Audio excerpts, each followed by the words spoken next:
Bakit dalawa yung playing cue natin, Sir James? Maarte eh. Pag malas yung isa naman. Okay. So today, nandito tayo sa bilyara ni Sir James Pan. Magandang araw, Sir James. Good morning everyone. So unboxing lang tayo, Sir James. Ayan, pwede ba natin makita yung case ninyo, sir? Of course, 3 seconds case na 3x5. Wow, okay. May exceed, logo lang to. Okay, 3x5. Tingnan natin, ano bang meron sa case Tayo niyo? ng playing cue. Kakaiba yung 3 seconds mo, ha? Parang canvas ba siya? Not sure. Hindi siya canvas actually, pero yung texture niya kakaiba, no? Oo, hindi siya Dotted, Kasi parang dating waterproof. Oo, Parang pero spill hindi, sag na nga eh. Tingnan nga natin. Kasi yung ibang kabilyar natin, naggumagamit pa nung Aria, katulad nung Aria niyang ganyan, para pag umulan. So, ito naman medyo waterproof. Pero syempre kung mamahalin yung mga armas yung mga kabilyard addicts, okay nang ganun. Aria case. Yan. Pag nagmumotor, gano'n. Ayun. Okay. Ayan, ang daming armas ni Sir James. Ayan na yung cues, no? Okay. Ayan yung mga armas. Napakadaming shaft. So, 4 na shaft and then 3 bat plus isang jump cue. Okay. Ayan. Ano pang laman ng case natin, Sir James? Para pernalya na lang. Para paraphernalia. So, ito, meron na tayong 4 shafts and 3 bats. Mga tisa, Okay. sa mga 4 ang mata, eyeglass, Eyeglass. gloves, tapos shaper, Paper. Okay, yan. Kailangan natin yan. and then towel of course, gloves again, kasi pasmado, Okay. and then extension. Yan. Ang haba ng extension. Mukhang kasi haba ng ruler. Para hindi na ako magtitirilig. Grabe, gano'ng kahaba yung extension ni Sir James? Ilang bola? 12 inches. Oo, kasang haba ng isang ruler. Around 6. Ilang bola. Ayan, hindi nyo na kailangan ng tiririp. Literal. Okay. Tapos sa mga play cue ko may 2 inch pa. So total 4 inches. Medyo may katangkaran si Sir James, kaya nakatingala ako eh. Nasa 6-footer. Okay, Sir James, pwede mo ma-explain yung playing cue natin? Sige. Ito, first playing cue ko. MES Ace 80K ang model niya. With Ignite. No, 2008 pa made yung bot. Okay.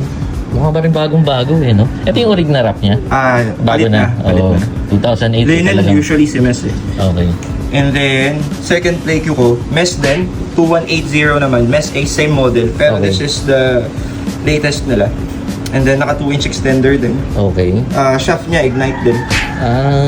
Bakit dalawa yung playing cue natin, Sir James? Maarte eh. Pag malas yung isa naman. Okay. Kay Efren ka nakuha yan. Okay, so marami akong nakakalaro din mga kabilyar na magano'n talaga, may pamahiin pag hindi nakukuha yung tumbok dun sa isa. Correct. Transfer to ano. Pero usually, Sir James, yung iba, kahoy. Kakapalitan, hindi ka. Pero si Sir James, carbon on carbon. Tapos parehong mess pa. Hindi ko alam anong pinakain. May ano ba yan? Weight adjustment, Sir James? Meron. Lahat ng weight bolts actually tinanggal ko. Light lang. Ibang feel ng Mess. MES na older version kesa sa newer one. Okay. This one, I believe may coring siya. No? Coring. Ano yung coring, Sir James? Coring ng kahoy, like yung meron siyang micro vibration kada Oo. tiro mo. So, para mas feel mo yung hit. Unlike this one, the older one, parang plain lang siya na solid hit. One piece. Oo, parang gano'n. Okay. Tapos yung shaft pareho, 12.5. 12.2. 12.2. Naku, may butal pa. Anong tip natin, Sir James? Kaden na fighter yan. Iba pala. Hindi pala pula. Yung warrior yung pula. Oo, warrior. Okay. Tapos ito.